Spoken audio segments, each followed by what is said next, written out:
Vector में जो है थोड़ी सी इनिशियल अप्रोच के बाद जरा सा जानकारी हमने लिया कैसे क्या होता है, वेक्टर लिखते कैसे हैं ना, नोटेशन क्या होता है, टाइप्स क्या होते हैं, इन सारी बातों के बाद बात आती है कि वेक्टर्स अगर हैं तो उनके साथ कुछ ऑपरेशन भी होना चाहिए। भाई हर चीज का ऑपरेशन किए हैं, वेक्टर का भी ऑपरेशन करेंगे ना। तो वेक्टर में जो है ऑपरेशन का मतलब सबसे पहले addition of vectors, addition of vectors.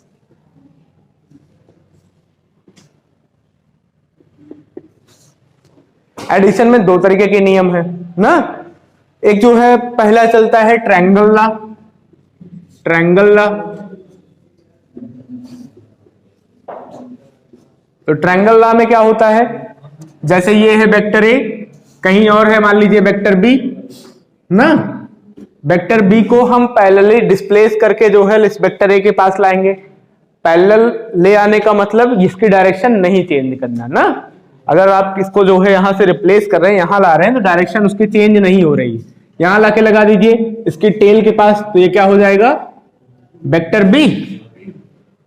एक ऐसा वेक्टर जो इसे ब्लॉकिंग मोड में हो, मतलब बिल्कुल इसी तरीके से चलता हुआ ना जाए। जैसे वेक्टर ए इधर से अगर लिया जाए, vector A plus vector B ना, vector A plus vector B, तो ये इधर से गया वेक्टर ए और यहां गया वेक्टर बी। ठीक, यहां जो बिल्कुल इसकी ब्लॉक करने की मोड में आएगा वो हो जाएगा इनका मैग्नीट्यूड, इनका जो है समेशन। मतलब जैसे ये हमने लिखा मान लीजिए पी क्यू और ये क्यू आर, तो ये जो पी आर होगा ये क्या होगा, रिजल्टेंट होगा।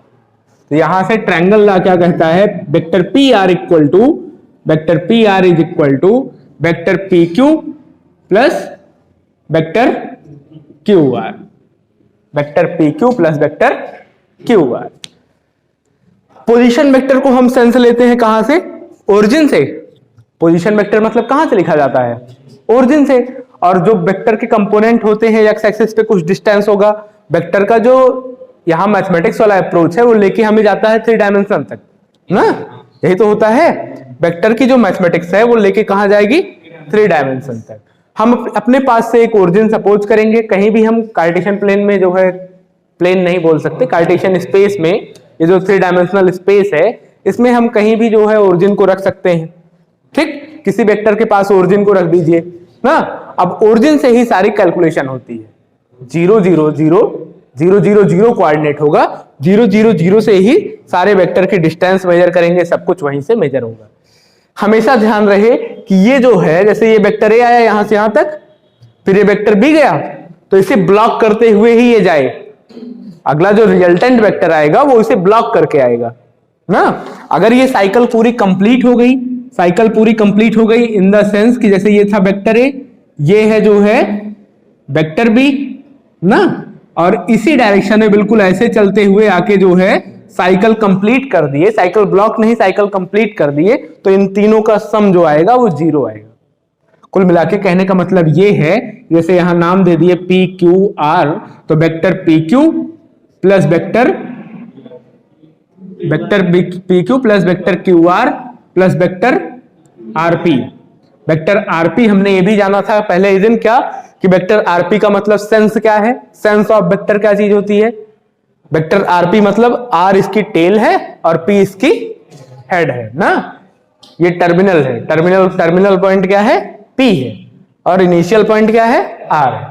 वेक्टर का जो है एक ओरिजिन पॉइंट होता है जहां से वो ओरिजिनेट होता है और यहां तक। ठीक है, तो वेक्टर लॉ ऑफ एडिशन में यही चीज है कि एक ऐसा वेक्टर ड्रॉ करना जो ब्लॉकिंग मोड में है, ट्रायंगल में। ठीक, अगर यही जो है दूसरा नंबर है पैरेललोग्राम लॉ, पैरेललोग्राम लॉ। ये वाला वेक्टर फिजिक्स वाले वेक्टर से अलग है, उससे मत लेके जाइएगा ना।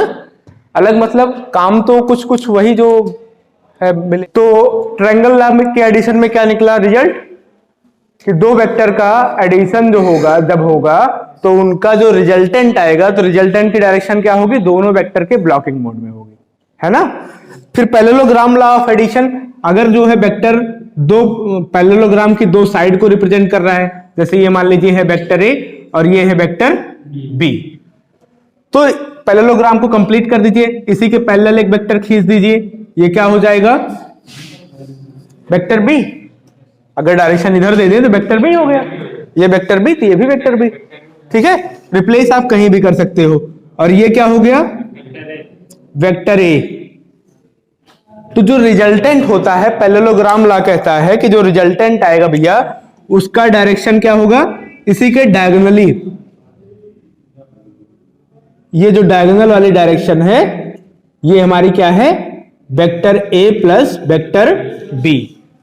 ठीक, और अगर आप याद करो तो आपने ये भी पढ़ रखा है कि इसका रिजल्टेंट कितना होता है, resultant magnitude of vector A ना, A square plus B square minus 2ab, और अगर इनके बीच में अल्फा एंगल है तो कॉस अल्फा। ठीक, यही होता था ना। तो ये रिजल्टेंट का मैग्नीट्यूड होता है और उसके बाद ये डायरेक्शन होता है।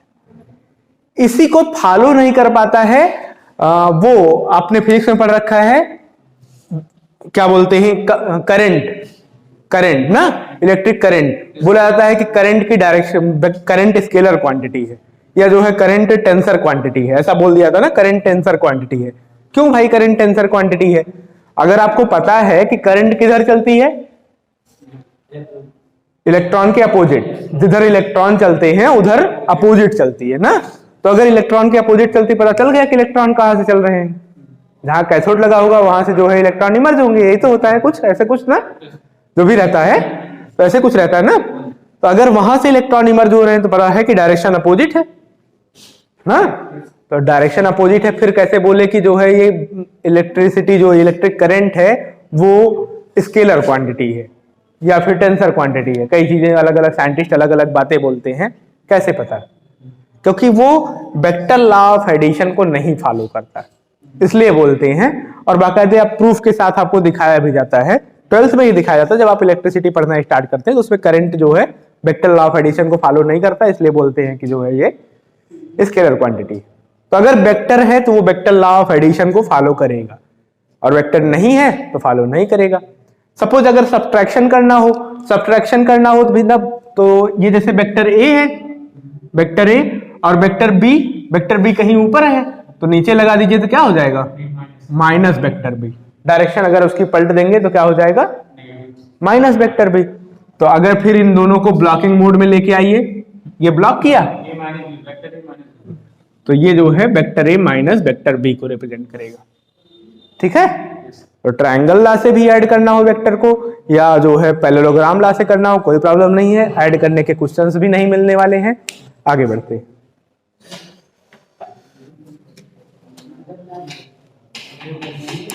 नेक्स्ट है multiplication of a vector by a scalar. Multiplication of a vector by a scalar. ठीक है, वेक्टर को स्केलर से मल्टीप्लाई करने पे क्या होता है, देखिएगा। जैसे है मान लीजिए वेक्टर ए, वेक्टर ए की लेंथ कुछ है यहां से यहां तक, ये है वेक्टर ए, और इसमें 2 से मल्टीप्लाई कर दिया गया। स्केलर मतलब किसी के से मल्टीप्लाई कर दिया जाए ना, कोई नंबर से मल्टीप्लाई कर दिया जाए तो 2 वेक्टर ए क्या हो जाएगा, इसी का 2 गुना हो जाएगा सेम डायरेक्शन में। स्केलर से मल्टीप्लाई करने पर यह क्या हो जाएगा, 2 वेक्टर ए ना। जितना वेक्टर ए का मैग्नीट्यूड था, मैग्नीट्यूड क्या होता है, लेंथ ऑफ वेक्टर ना, जितना इसका लेंथ था उसका डबल हो जाएगा किसी स्केलर से मल्टीप्लाई करने। 1/2 से मल्टीप्लाई कर दिया जाए तो आधा हो जाएगा ना, ये हो जाएगा। ठीक है, 1/2 वेक्टर ए। अगर यहीं पे जो है -1/2 वेक्टर ए कर दिया जाता तो नेगेटिव लगा देने से डायरेक्शन भी उल्टी हो जाती है। तो ये हाल है वेक्टर का मल्टीप्लिकेशन होने पे किसी स्केलर से। अगर वेक्टर ए उस डायरेक्शन में था तो माइनस से मल्टीप्लाई करने पे डायरेक्शन बदल जाती है, जस्ट रिवर्स हो जाती है ना, उसी के 180 डिग्री घूम जाती है। और अगर किसी नंबर से मल्टीप्लाई है तो उतने गुना जो है उसका मैग्नीट्यूड बढ़ जाता है, डायरेक्शन लेकिन सेम रहती है। ठीक है, components of a vector. Next है component of a vector. Component of a vector,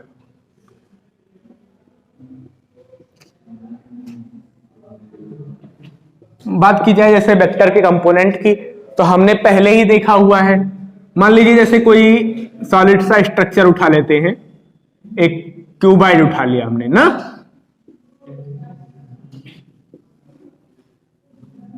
cuboid बना लिया, ठीक है। क्यूबाइड के किसी एक एज को आप ओरिजिन मान लो, और उधर से मान लो इधर जो है एक्स एक्सिस आ गई, इधर बढ़ा दिया, ये क्या हो गई, वाई एक्सिस हो गई, ये ऊपर जो है जेड एक्सिस हो गई, ठीक।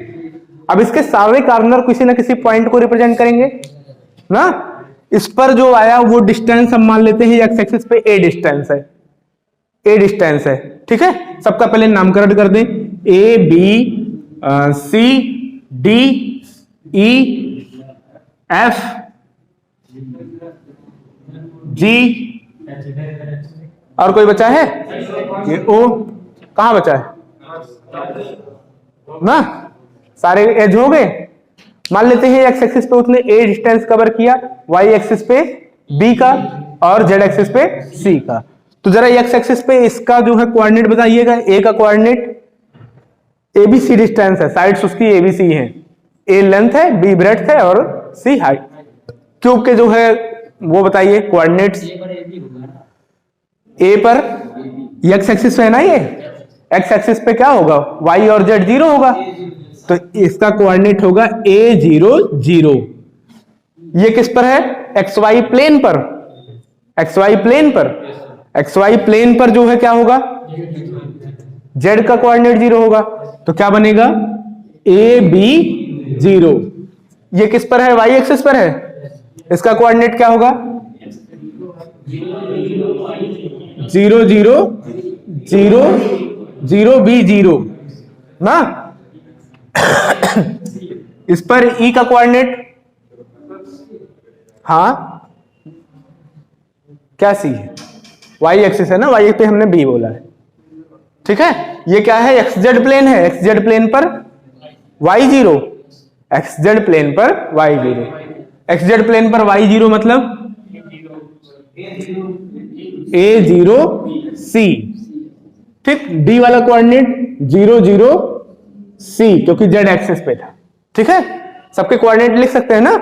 ये क्या है, वाई जेड प्लेन पर है, तो ये क्या हो जाएगा 0 बी सी। जी वाला कोऑर्डिनेट, जी वाला कोऑर्डिनेट ए बी सी, ये स्पेस में है, ऐसे ऊपर उठा हुआ ना। जरा सोच लीजिए, इसी कमरे में ही देख लीजिए कि एक कॉर्नर इसका ओरिजिन ले लेते हैं, ठीक। और ये पूरा हाइट है जेड, मतलब सी मान लीजिए, और एक्स एक्सिस इसको मान लीजिए, तो ये जो है कितना है, ए है, और ये बी है। तो जी वाला जो कोऑर्डिनेट है वो ऊपर वाला कॉर्नर है ना, कमरे का एकदम सामने वाला ऊपर वाला कॉर्नर, उस पर क्या होगा, एक्स एक्सिस पे ए का डिस्टेंस होगा, वाई पे बी का डिस्टेंस होगा, और जेड एक्सिस पे सी का डिस्टेंस होगा, तब इतना डिस्टेंस मिलके वहां पहुंचेगा ना, ठीक। तो उसका कोऑर्डिनेट ए बी सी, और ये जो है 0 0 0 है। कोऑर्डिनेट तो आराम से लिखा जा सकता है, तो पुराना काम है ना, क्लास 11th का। ये जो बात है यहां पे, अब इसको कहीं से भी ज्वाइन कर दिया जाए, मान लीजिए ओरिजिन को ज्वाइन कर दिया जाए बी से, ठीक है, तो पोजीशन वेक्टर हो गया, पोजीशन वेक्टर वेक्टर ओबी, पोजीशन वेक्टर वेक्टर ओबी है ना, पोजीशन वेक्टर वेक्टर ओबी। अब इसको कंपोनेंट फॉर्म में लिखा जाए तो एक्स एक्सिस से कितना डिस्टेंस है, ए का, वाई एक्सिस से बी का। एक्स एक्सिस पे हमने पढ़ रखा है कि यूनिट क्या होता है, यूनिट वेक्टर आई कैप, और वाई एक्सिस पे यूनिट वेक्टर जे कैप, जेड एक्सिस पे यूनिट वेक्टर के कैप। तो अगर आपको बी का कोऑर्डिनेट लिखना है तो मतलब ए डिस्टेंस है, तो पूरा क्या हो जाएगा, यूनिट में तो आई है, वेक्टर में बना दीजिए ए आई कैप, है ना। अभी पढ़ा कि जो है मैग्नीट्यूड ऑफ वेक्टर जब स्केलर से मल्टीप्लाई करते हो उतना बढ़ जाता है। भाई ए डिस्टेंस चाहिए आपको यूनिट का पता है वेक्टर कि आई है, यूनिट में आई है, और टोटल डिस्टेंस है, तो पूरा वेक्टर क्या हो गया, ए आई कैप ना, plus B J cap plus 0 K cap, B के लिए लिख रहे हो ना 0 के कैप, तो लिखिए चाहे ना लिखिए, छोड़ दीजिए, ठीक है। तो ये होता है वेक्टर का कंपोनेंट फॉर्म। वेक्टर का कंपोनेंट फॉर्म, कंपोनेंट फॉर्म मतलब आई जेके में लिखा हुआ हो। इससे आपको क्या पता चलेगा, आई जेके में अगर कोई वेक्टर लिखा गया हो तो मतलब एक्स एक्सिस पे कितना जो है वो वाई एक्सिस पे कितना है और जेड एक्सिस पे कितना है, वो के वाली वैल्यू बताएगी। ठीक है, तो ये जो तीनों वैल्यू कंबाइन होगी तो वो बनेगा हमारा ना कंपोनेंट फॉर्म ऑफ वेक्टर। तो किसी वेक्टर को कंपोनेंट फॉर्म में भी लिखा जा सकता है with the help of I JK unit vectors. Unit vectors x axis के लॉन्ग, वाई एक्सिस के लॉन्ग, जेड एक्सिस के लॉन्ग। ठीक है, तो ये चीजें जब रही हमारे पास, फिर इसके बाद हमने जो है मैग्नीट्यूड भी देखा था। अच्छा, मैग्नीट्यूड निकालना हो वेक्टर ओ बी का तो क्या होगा, जरा मैग्नीट्यूड निकालिए। मतलब ओ से बी तक की डिस्टेंस ही तो, अगर पोजीशन वेक्टर से डिस्टेंस निकालना है तो कोई मुश्किल ही नहीं है ना। पोजीशन वेक्टर से ही तो डिस्टेंस निकालना है, क्या मुश्किल है भाई। ये ओरिजिन से यहां तक की डिस्टेंस फार्मूला लगा दो, x2 minus x1 whole square plus y2 minus y1 whole square plus z2 minus z1 whole square. Distance formula मतलब a minus 0 whole square plus b minus 0 whole square plus c minus plus 0 minus 0 whole square. क्या आ जाएगा, under root a square plus b square plus 0 square मतलब 0। अगर कोई vector मान लीजिए suppose vector a लिखा गया है और वो लिखा गया है x i cap y j cap plus z k cap, तो इसका मैग्नीट्यूड क्या होगा। मैग्नीट्यूड के बारे में पहले भी चर्चा हो चुकी है, क्या होगा X square plus Y square plus Z square ना, सारे कंपोनेंट का स्क्वायर करके सम कर दो। ठीक, और अगर इस तरीके से लिखा गया है तो एक्स वाई जेड क्या रिप्रेजेंट करते हैं, डीआरस, डायरेक्शन रेशियोज, डायरेक्शन रेशियोज। आगे बढ़ते हैं।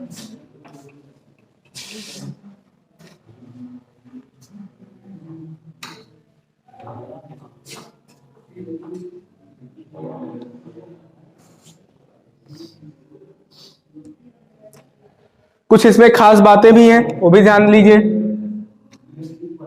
जैसे vector A equal to suppose है x1 i cap plus y1 j cap plus z1 k cap. Vector B equal to है मान लीजिए x2 i cap plus y2 j cap plus z2 k cap. तो जब दो vector add होंगे तो component form में ऐड होंगे, तो कोई ट्रायंगल लगाने की जरूरत नहीं है। अगर वेक्टर कंपोनेंट फॉर्म में लिखा है तो कोई ट्रायंगल ला की जरूरत नहीं है, सीधे आई कैप वाले को आई कैप में जोड़िए, जे कैप वाले को जे कैप में जोड़िए और के कैप वाले को के कैप में जोड़िए। तो क्या बन जाएगा आपके पास, x1 प्लस x2 आई कैप, y1 प्लस y2 जे कैप और z1 प्लस z2 के कैप। करेस्पॉन्डिंग कंपोनेंट ऐड होते हैं, सब्ट्रैक्ट करना होगा तो करेस्पॉन्डिंग कंपोनेंट सब्ट्रैक्ट होते हैं। ये भी एडिशन और सब्ट्रैक्शन का एक तरीका है। एडिशन सब्ट्रैक्शन आप जो है ट्रायंगल ला और पैरेललोग्राम ला से भी किए थे ना, वहां आपको दिमाग लगाना है, कहां है, किधर है, डायरेक्शन क्या है, कैसे है ना। कंपोनेंट फॉर्म में कोई दिमाग नहीं लगाना है। आई वाले को आई में जोड़ दो, जे वाले को जे में जोड़ दो, के वाले को के में जोड़ दो। ठीक है, किसी स्केलर से मल्टीप्लाई होगा तो पूरा अंदर मल्टीप्लाई हो जाएगा। वेक्टर ए बराबर वेक्टर बी कब होगा, वेक्टर ए बराबर वेक्टर बी इफ क्या होगा, कोई दो वेक्टर बराबर कब होंगे, जब उनका लेंथ सेम हो, उनका सेंस सेम हो, उनका मैग्नीट्यूड सेम हो। लेंथ मतलब वही मैग्नीट्यूड ना, लेंथ सेम हो, सेंस सेम हो और हाँ सेंस मतलब जैसे लिखा है vector A B, vector A B, तो इसका मतलब है कि वेक्टर ए से वेक्टर मतलब वो एक पॉइंट है ए, एक पॉइंट है बी, बी इसका टर्मिनल पॉइंट है और ए इसका इनिशियल पॉइंट है। ये है वेक्टर ए बी। इसके कहने का मतलब है कि ए से बी की तरफ है वेक्टर। ये है sense of vector. Vector A equal to vector B क्या होगा, जब सारे कंपोनेंट आपस में बराबर होंगे। वेक्टर ए बराबर वेक्टर बी तभी होगा जब सारे कंपोनेंट बराबर होंगे, मतलब x1 बराबर x2, y1 बराबर y2 और z1 बराबर z2। अगर सारे के सारे कंपोनेंट फॉर्म में अगर देखा जाए तो सारे कंपोनेंट बराबर होंगे तो बोलेंगे दो वेक्टर बराबर। ठीक, फिर और इसमें जो है किसी स्केलर से मल्टीप्लाई होता है तो सारे टर्म्स में मल्टीप्लाई होता है बारी बारी। ठीक है, तो ये बात हमेशा जानते रहिएगा कि वेक्टर ए इक्वल टू अगर लिखा है X I cap Y J cap Z K cap, तो एक्स वाई जेड क्या है, एक्स वाई जेड क्या है, are D R's, D R's है। डी आर्स मतलब डायरेक्शन रेशियो, डीसीज मतलब डायरेक्शन कोसाइन, और ये स्टैंडर्ड बात है। डीसीज और डीआर्स लिखना ये कोई हम अपनी तरफ से नहीं लिख रहे हैं ना शॉर्टकट मारने के चक्कर में, ये बुक में भी लिखा मिल सकता है, पेपर में भी लिखा मिलता है, ठीक है।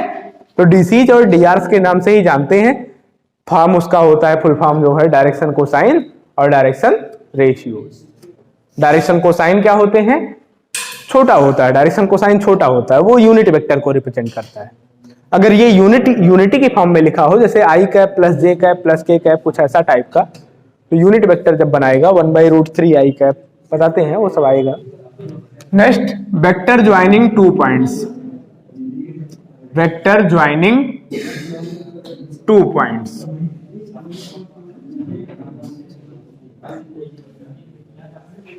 ना 3 डायमेंशनल स्पेस बना लीजिए, इसमें कोई एक पॉइंट है, एक्स वाई जेड है, ये मान लीजिए कोई पॉइंट है एक यहाँ पे जिसका कोऑर्डिनेट है, स्पेस में है, अब प्लेन में बना रहा हूं तो प्लेन जैसा ये दिख रहा है। स्पेस में एक पॉइंट है P जिसका कोऑर्डिनेट है x1, y1 और z1। एक दूसरा पॉइंट है Q जिसका कोऑर्डिनेट है x2, y2, z2। अब जब आपको कंपोनेंट पता चल गया तो आपको लिखना क्या है, आपको लिखना है मान लीजिए वेक्टर PQ, वेक्टर PQ। तो कैसे लिखें, 2 पॉइंट को ज्वाइन करने वाला वेक्टर हो जो होगा वो वेक्टर कैसे लिखा जाएगा, ठीक, ये बात है ना। 2 पॉइंट को ज्वाइन करने पे वेक्टर कैसे लिखा जाएगा हमें यही जानना है। चलिए देखते हैं, ओरिजिन है ये, ठीक, ओरिजिन से अगर किसी को ज्वाइन करते हैं तो हम क्या लिखते हैं, पोजीशन वेक्टर, ठीक है। ओरिजिन से किसी को ज्वाइन करते हैं तो क्या लिखते हैं, पोजीशन वेक्टर। मतलब हम लिखेंगे क्या कि वेक्टर ये OQ, vector OQ equal to ना OQ, O से Q की तरफ, सेंस किधर है, O से Q की तरफ, vector OQ equal to x2 i cap plus y2 j cap plus z2 k cap, और vector OP equal to, vector OP मतलब O से P की तरफ है ना, O से P की तरफ, O से P की तरफ क्या होगा, x1 i cap plus y1 j cap plus z1 k cap. अभी अभी तो हमने पढ़ा ट्रायंगल ला, जो ब्लॉकिंग मोड में होता है वही रिजल्टेंट होता है, जो ब्लॉकिंग मोड में होता है वही क्या होता है, रिजल्टेंट होता है। जरा देखिए, vector OP plus vector PQ, और इसे ब्लॉक किसने किया, OQ ने। मतलब वेक्टर OQ अगर देखा जाए तो कितना आएगा, vector OQ equal to vector OP plus vector PQ by triangle law of addition. होगा कि नहीं, ठीक है, होगा ना ये। तो vector OQ equal to vector OP plus vector PQ, क्योंकि देखो वेक्टर OP किधर है, O से P की तरफ है, और PQ किधर है, P से Q की तरफ है ना, और इनको ब्लॉक कौन कर रहा है ट्रायंगल लॉ से, OQ। तो OQ जो है इन दोनों के समेशन के बराबर होगा। या आप ऐसे इसको समझो, तो वेक्टर PQ अगर आपको लिखना है तो क्या लिखोगे, vector PQ equal to vector OQ minus vector OP। देख रहे हो, ये PQ लिखना है ना, तो Q वाला पोजीशन पहले, ठीक है, और P वाला पोजीशन बाद में।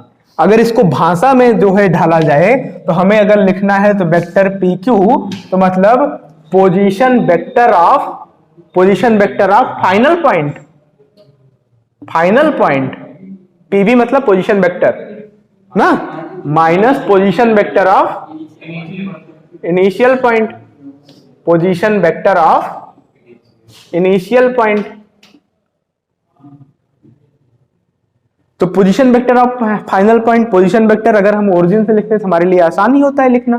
क्या इसका क्या हो जाएगा, position vector x2 i cap plus y2 j cap plus z2 k cap, भाई पोजीशन वेक्टर है, minus position vector of initial मतलब x1 i कैप ना plus y1 j cap plus z1 K cap, position vector of final point minus position vector of initial point. कुल मिला के जैसे कहीं आपको लिखना है वेक्टर ए बी, तो आप बी वाले में से ए वाले को घटाओगे। वेक्टर बी ए लिखना है तो आप ए वाले में से बी वाले को घटाओगे। यहां से सेंस देख के समझ जाइएगा कि क्या है फाइनल और क्या है इनिशियल। तो अभी आपको घटाना तो जोड़ना घटाना वेक्टर के कंपोनेंट फॉर्म में पढ़ा ही, करेस्पॉन्डिंग कंपोनेंट जुड़ते हैं या घटते हैं। तो ये क्या बन जाएगा भैया, x2 minus x1 I cap, y2 minus y1 J cap plus z2 minus z1 K cap. तो मुद्दे की बात बस इतनी निकल के आई कि अगर आपको वेक्टर PQ लिखना है तो Q वाले कोऑर्डिनेट से P वाले कोऑर्डिनेट को घटा के IJK लगा लो, IJK लगा लो। कहां से निकल के आई वो हमने यहां दिखाया ना, ठीक है। क्यों ऐसा हुआ वो भी हमने देखा, क्यों ऐसा हो रहा है वो भी हमने देखा। करना क्या है, फाइनल वाले में से इनिशियल वाले को माइनस कर देना है। ये जो चीजें लिखी हैं अभी पढ़ा कि IJK क्या होते हैं, ये IJK के कोफिशिएंट जो होते हैं वो DRs होते हैं। तो मतलब अगर आपको दो पॉइंट ज्वाइन करने हैं तो नोट लगा के लिख लीजिए DRs of line segment, line joining two point, joining two point. दो पॉइंट को ज्वाइन करने वाली लाइन के DRs कैसे लिखोगे, x2 माइनस x1 कामा y2 माइनस y1 कामा z2 माइनस z1। IJK के कोफिशिएंट ही क्या होते हैं, DRs होते हैं। बात समझ में आई। मैग्नीट्यूड चाहिए वेक्टर PQ का, लेंथ चाहिए वेक्टर PQ की। लेंथ पे आप वेक्टर PQ कितना हो जाएगा, अरे भाई लेंथ अंडर रूट लगा के कंपोनेंट का स्क्वायर करते चले जाओ, ठीक है। अंडर रूट लगा के कंपोनेंट का स्क्वायर करते चले जाओ। x2 माइनस x1 का whole square, y2 minus y1 का whole square plus z2 minus z1 का होल स्क्वायर। ये वही तो है जो दो पॉइंट के बीच की डिस्टेंस होती है, ठीक है। तो मैग्नीट्यूड निकालने में कोई झंझट नहीं, वही काम आता है जो दो पॉइंट का डिस्टेंस होता है।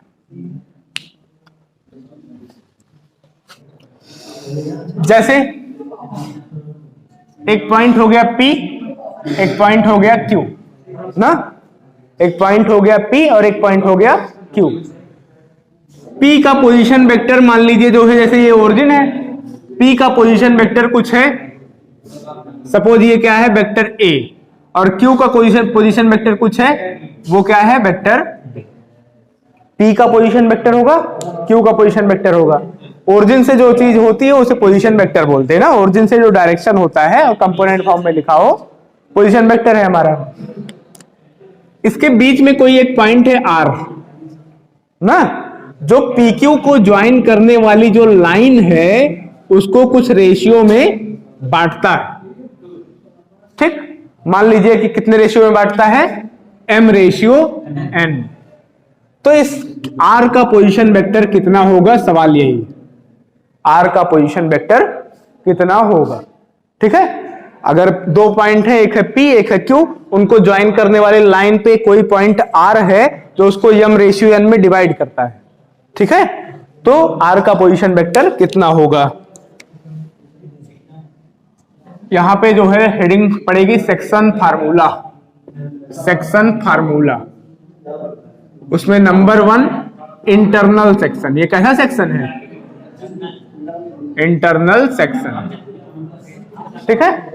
तो position vector of R, position vector of R, suppose हम इसको वेक्टर C बोल दे रहे हैं, तो vector C is equal to लिखना है आपको, तो दूर वाले पे हमेशा जाइएगा ना, जो काम वहां करते थे वही काम यहां भी करना है, जो काम कार्टेशियन में करते थे हमेशा दूर वाले पे। तो m से मल्टीप्लाई कर दीजिए वेक्टर B में, और n से मल्टीप्लाई कर दीजिए दूर वाला कौन है, वेक्टर A, ठीक है।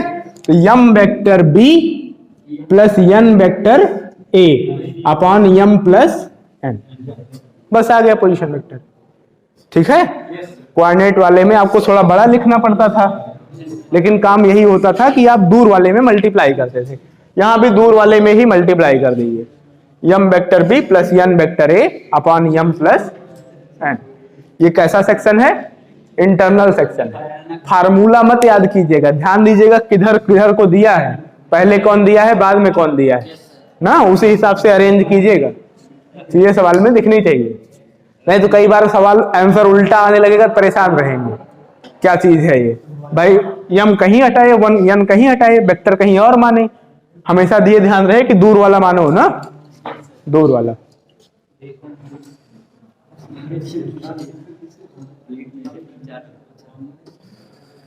और अगर सेक्शन एक्सटर्नल हो, एक्सटर्नल सेक्शन, एक्सटर्नल सेक्शन मतलब जैसे ये है वेक्टर P, ये है वेक्टर Q, P का कोऑर्डिनेट कुछ है, मान लीजिए वेक्टर A है, और Q का कोऑर्डिनेट कुछ है, वो पोजीशन वेक्टर कुछ है, वेक्टर B मान लीजिए।